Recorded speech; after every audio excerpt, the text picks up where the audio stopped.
for joining us. Today we have a great presenter to speak to us about federal contracting. He has some really great information and ways to take advantage and take part in this procurement process with the federal government. Next, please, Harold. My name is Irma Lopez, and I'm the Program Coordinator for the Illinois Coronavirus Response and Relief Business Center. We are in partnership with the Chicago Minority Development Council, or CMSDC. They received a federal grant or award to administer this program.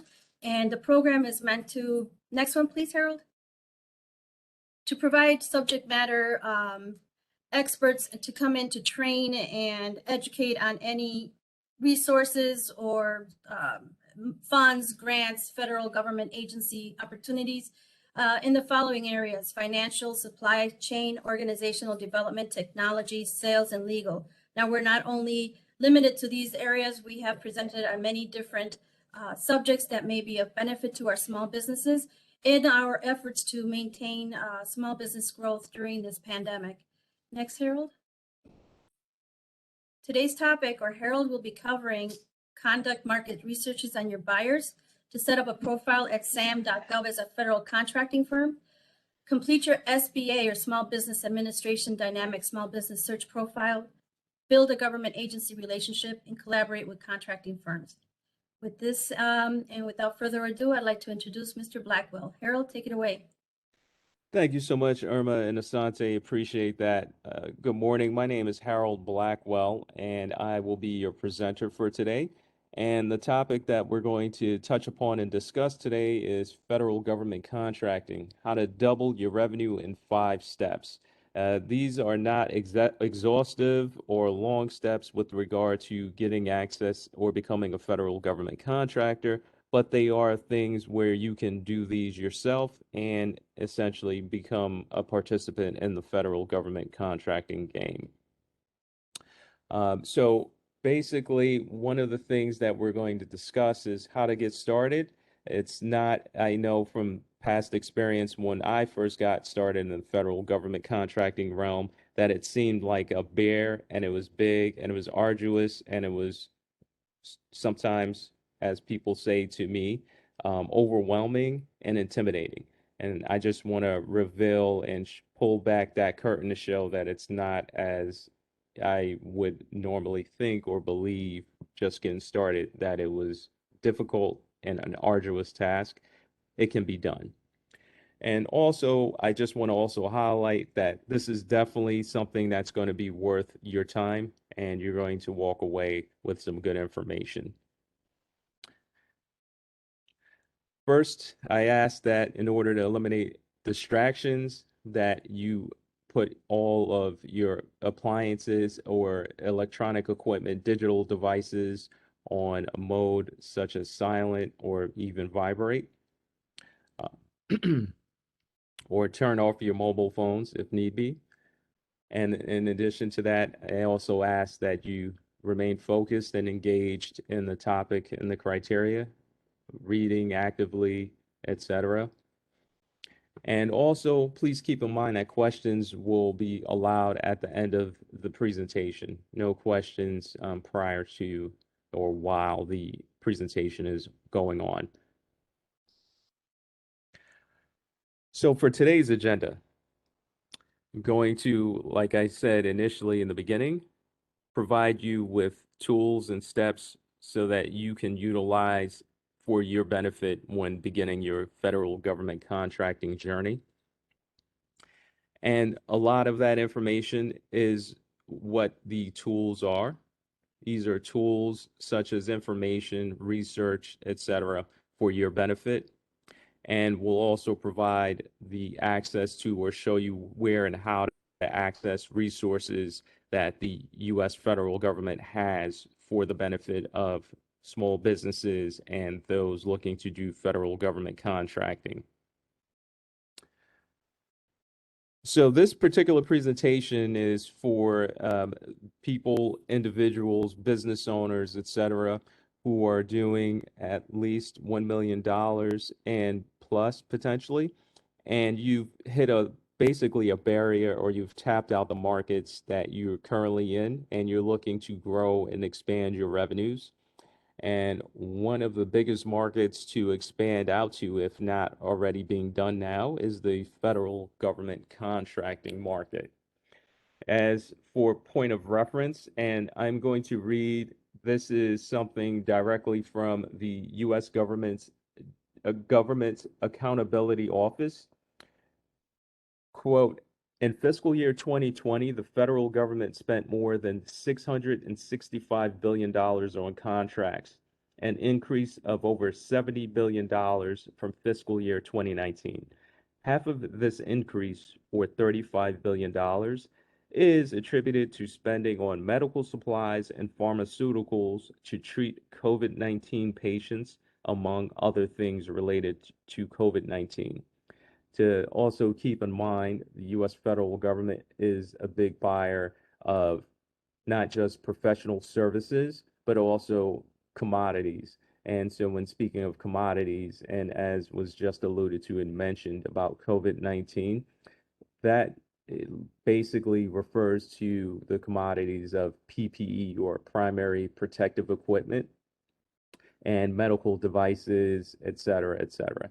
So there's definitely a large opportunity and a market, especially for those businesses, companies who are currently and actively involved in anything related to the medical industry and some of the offshoots as well. How do you get the medical equipment? Well, logistics and supply, or specifically trucking. So there are so many different aspects that are tangentially impacted and basically are involved in this market. So this is a background or executive profile of me, your speaker.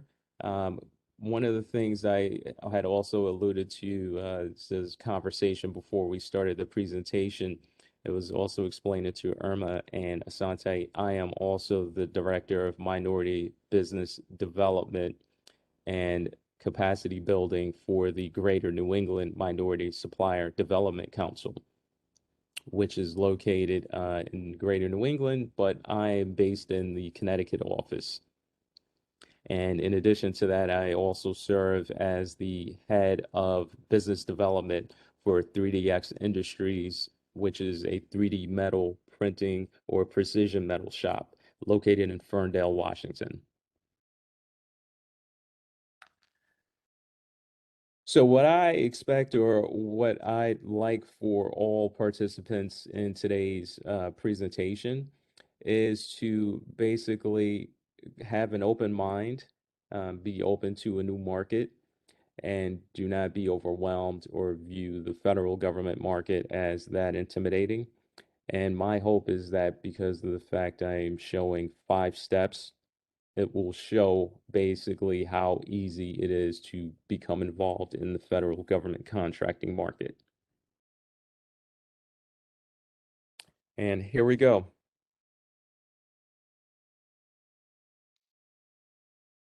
So how I always remind some of my clients and customers is when starting anything or any project, especially when you're talking about a big project, is you have to do research first. And so what that means is conducting the quote unquote intelligence and identifying those viable things that you need to have on hand. And that always is market research. The federal government always provides that information. When I say conduct market research for the federal government, the federal government has collapsed down many of their existing contract or portals for information into one specific website. And that one website is called sam.gov. And on sam.gov, you can actually get access to past performance in terms of what the federal government bought, what the federal government also can sell, and how much were they buying in a particular commodity or professional service. So SAM.gov is the federal government's system award management. And with that system award management, where you can actually go in and access all of what the federal government has. The previous sites would show everything under such disparate websites. The F FPDS, which is also now in the SAM.gov website as well. And these that was how you would get access to what the federal government purchased and bought historically, and the cost and how much they spent money on for those acquisitions. This is just a animation showing how to actually go about the process for SAM.gov.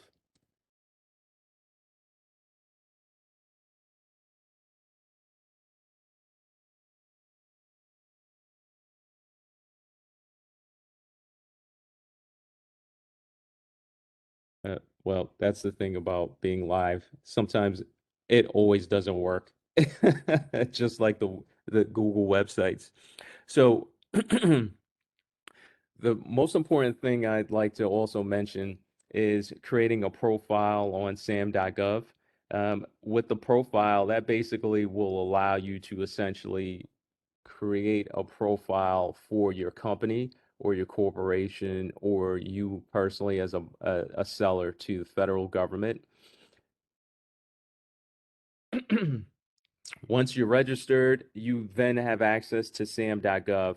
Now well, I should say previously, there was a time when you didn't necessarily have to have or create an account on SAM.gov, and you would be able to access the website anyway. And the prior or the previous iteration of SAM.gov, I believe, was the CCD website, and that basically was uh, how you got access to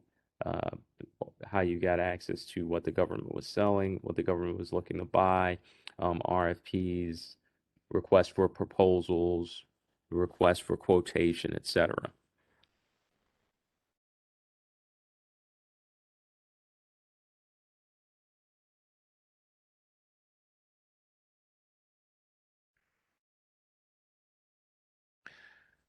So, one of the most important things on SAM.gov, when you actually start creating your profile and it walks you through, and let me take a step back, I'm sorry. When you start the SAM.gov registration or creation of your profile, one thing I always advise and recommend is that you make sure you have enough time. So, when I say enough time and you intend on doing it for a first pass, make sure you set aside at least 2 hours minimum. Reason being is because going through it's not so much about it being a difficult process, but there is a lot of information that the federal government requires when you're initially setting up. And it's not just about your personal name and your business name. They want and need to know specifically what it is that you intend to sell to the government and why, where you're going to sell it from, where you're going to be located at, um, the years of experience you have. So then in addition to that, once you've done the initial steps on the first part of the profile, you then have to create your SBA dynamic business search profile. So the DSBS, that's basically how procurement officers and contracting officers would be able to find you. I look at it as if you set up an account with if you're on Amazon Web Services or AWS or any other procurement service. For example, if you are a seller or buyer or you're registered with your state government or a municipal government is no different. And the more robust that that your profile is made, and the easier it is for the procurement officers and those individuals who have the decision-making authority and check signing authority, the easier you've made their life, the better it will be for you. So that this way, when there are opportunities that you qualify for, you're going to be in the mix for potential opportunities.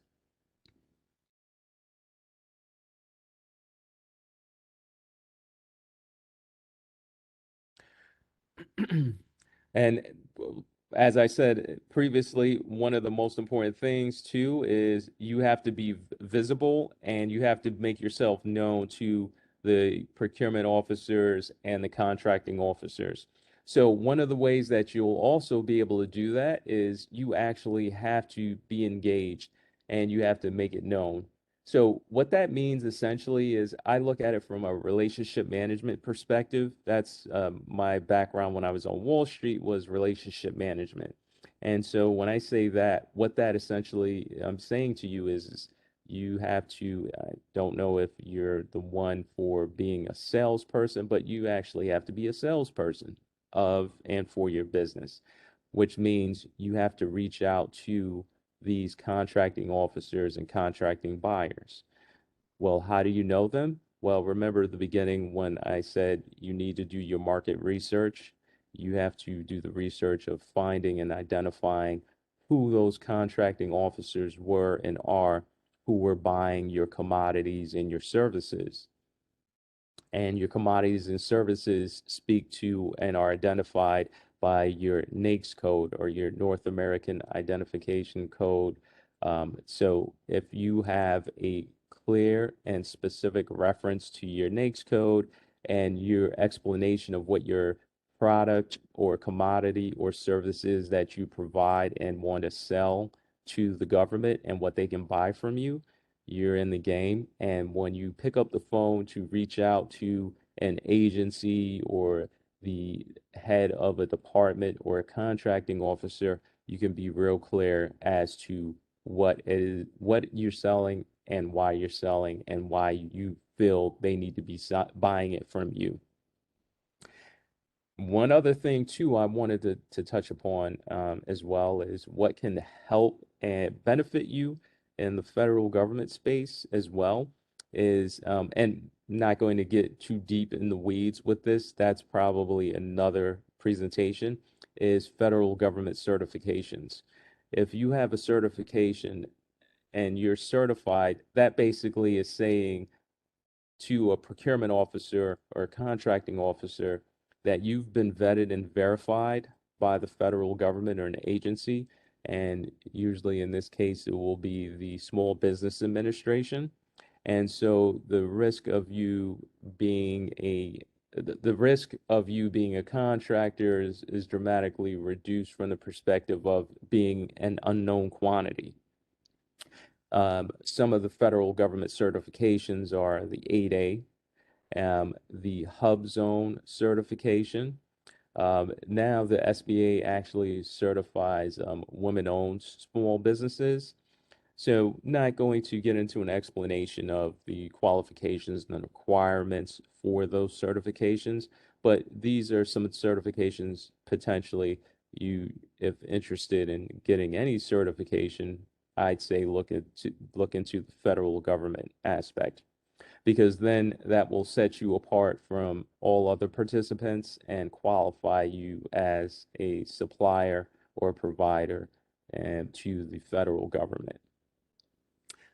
Now back to my point about the engagement and the relationship management. And I know COVID-19 is here, and so there are many different mandates and requirements. And so with that said, like we're doing right now with this virtual presentation, sometimes the agencies and departments put on virtual conferences and events with respect to what they're looking to buy for the current year or maybe next year. And so I'd say then too, you have to be put on these lists of these governments and agencies that you wish to sell to, so that this way you're receiving emails and timely information and will and can be contacted by the agency when they need and want to be able to contact you or reach out to you. So that's a benefit of being in these portals and getting started on SAM.gov helps because when you're in SAM.gov, you're not just going to be able to be found by the federal government and their buyers, but also now you have opened yourself up to where now globally you can be found.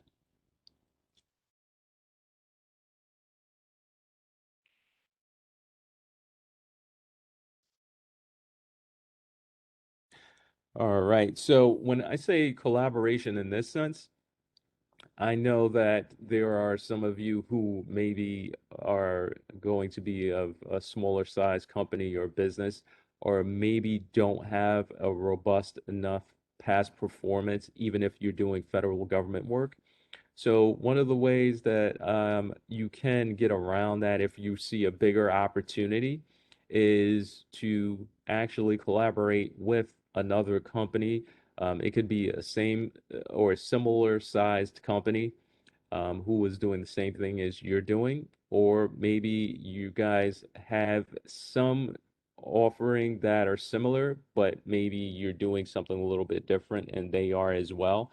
Well, why not combine your efforts and look to go for an opportunity where essentially it's going to be a synergistic relationship of taking down or going for an opportunity or an award. So that this way you're able to utilize, or you both will be able to utilize past performance and strengths um, of whoever the collaboration partner would be, for example, right? Um, and also, you can go and find opportunities where maybe they're probably going to be outside of your strength, or maybe you don't have, or you don't feel confident that you have enough financial capacity to go for an opportunity. This is where you can actually approach a larger um, performer or provider, or maybe even a large prime, and say and let them know that you've found an opportunity that you know would be beneficial for you to go after, and you can do the work, but there are some things that you're just not strong enough in, or you maybe don't qualify for on your own. So these are opportunities where you can go for a larger size, or I don't like to say all competitors are direct competition, but maybe engage a competitor, for example, and go for an opportunity where you both stand to benefit because of the strengths that you have and the strengths that they have as well. When combined together, you make for a compelling case of going for and winning an award and opportunity.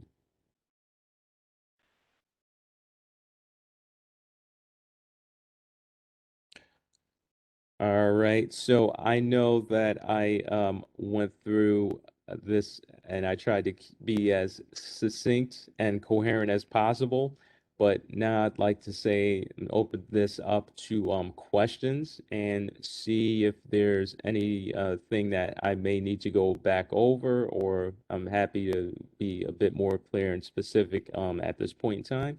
And Asante and Irma, I'd like to open it up for questions.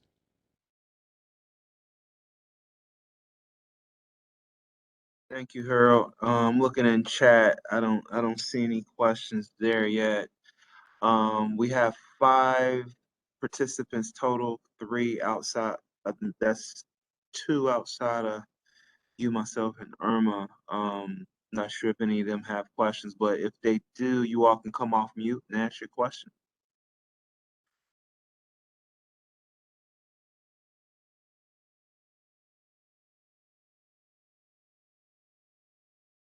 I'm assuming maybe they don't have any question. San, do we have an agreement to work with Mr. Blackwell for any upcoming consulting services?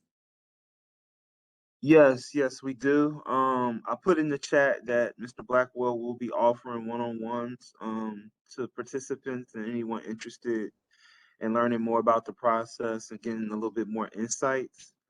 They can reach out to us to make that initial connection. Um, if you where there's the email, the ICRR at chicagomsdc.org. I'll put that in the chat for everyone. And once you all send a correspondence there, then I can make the connection between you all and Mr. Blackwell. Yeah, San, if you wouldn't mind adding your email as well, I'm going to put mine. Yep, Want to reach absolutely. us directly. And this is a, an uncommon opportunity. I have been attending webinars for the past 2 years. I know many of us are probably webinared out, but this is one opportunity that I haven't seen anywhere else where you are offered to come out and speak one-on-one with these subject matter experts. So please take advantage of this. I really like that we covered collaborating with other small vendors. So not everybody else in your space should be considered a competitor, but maybe a potential partner. And hopefully maybe time willing, we'll bring Mr. Blackwell back to speak on certification. As it is a great opportunity to tap into opportunities not open to everyone else. And as Mr. Blackwell stated, it's not a requirement for you to be certified, but it is a great tool and credential to have for any business, because it also helps you keep your records in place and practice good file keeping. So if you haven't started yet, please start doing that, because that's also very important when it comes to doing business with any government entity. They want to ensure that you have the capability and capacity to satisfy any given contract that you are looking to participate in.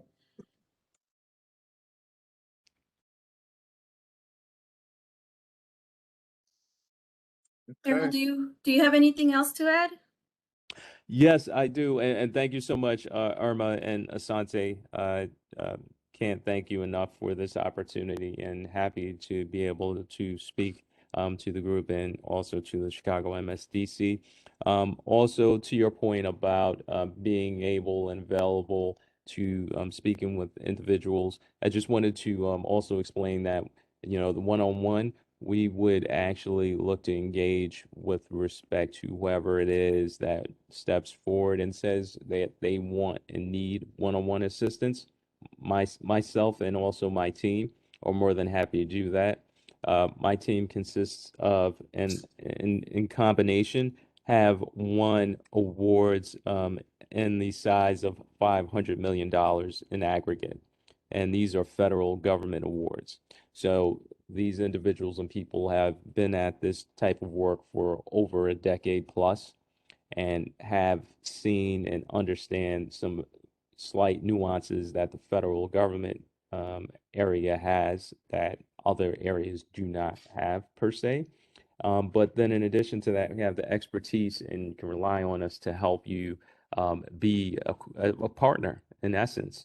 So it's not where we're just telling you to do some stuff, go out here and do it, and good luck. But no, we be working hand in hand as a partner to help you do that, to help you do the research, to help you identify who your competitors and your collaborators really are, what those That's opportunities huge. look like. Yeah, because there may be many consultants out there, but many don't have the hands-on experience and knowing, like you said, all the nuances and small particulars that people don't take into account that make for a big difference in having success in these areas. One thing we may have not mentioned is this consultation is free of charge. So there's no reason for you to not take advantage of it. Again, I haven't seen this being offered anywhere else. And as you can see, Mr. Harold has some extensive experience in contracting with the federal government, and contracting with government in general could be applied to just about anywhere else. They pretty much have about the same recommendations, some higher or stronger than others, but they're pretty much aligned with each other. Yeah, and just to kind of come in and add a bonus point is, you know, I've been knowing Mr. Blackwell for quite some time. You know, we're both budding entrepreneurs, and when I started, you know, on my own professional service organization, of course I reached out to him. And, you know, of course he guided me on what I needed to do, and it's definitely opened up some opportunities with me to work with one of the nation's largest CDFIs, and also, you know, any opportunities that came with working with the Chicago MSDC as well. So you know, getting those certifications definitely helps, but also forging those relationships and getting your DUNS number and getting in SAM.gov's database really makes a difference. So Yeah, and make sure you're not going into anything else that's not SAM.gov, because as soon as you enter that into a search engine, you're going to get a lot of offers to process this for you at a cost. If I'm not mistaken, Mr. Blackwell, these services or registrations are free of charge, correct? Absolutely. The federal government charges $0 for any certification or getting into any database. So make sure your link ends in GOV, because you're going to get hundreds. And just searching it, you're going to start getting a lot of pop-ups and, offering these services. Even if you pay and, working with my experience and certification, even having to pay a consultant or somebody that you're not extremely familiar with does not necessarily guarantee you an approved application or registration. So again, that's what we're here for. We're here to help you out. If you have any challenges or you feel that you're not being directed to the right link or you need help with the application, our team is here with the ICRR to assist you. And if we cannot, we will find the appropriate person or agency to help you through this. There isn't anything else. San, do you have any parting words? Just reach out to Mr. Blackwell, reach out to me, reach out to Irma. We're here to support you all as we still go through this this COVID situation. There are a lot of opportunities as people pivot, you try to figure out what opportunities are there.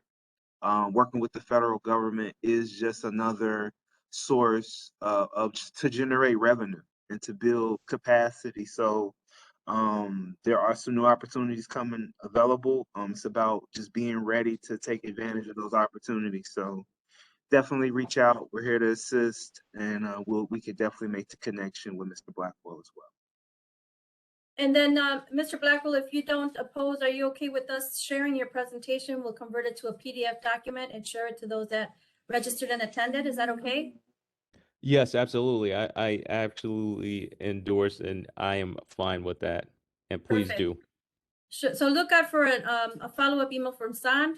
He will be sharing the link to this recording as well as a copy of Mr. Blackwell's presentation.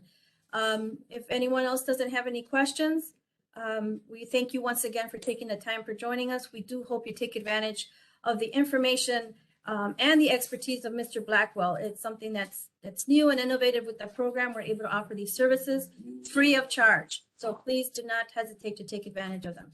Mr. Blackwell, thank you once again for sharing your expertise with us, taking the time to work with us, and we look forward to a continued partnership with you.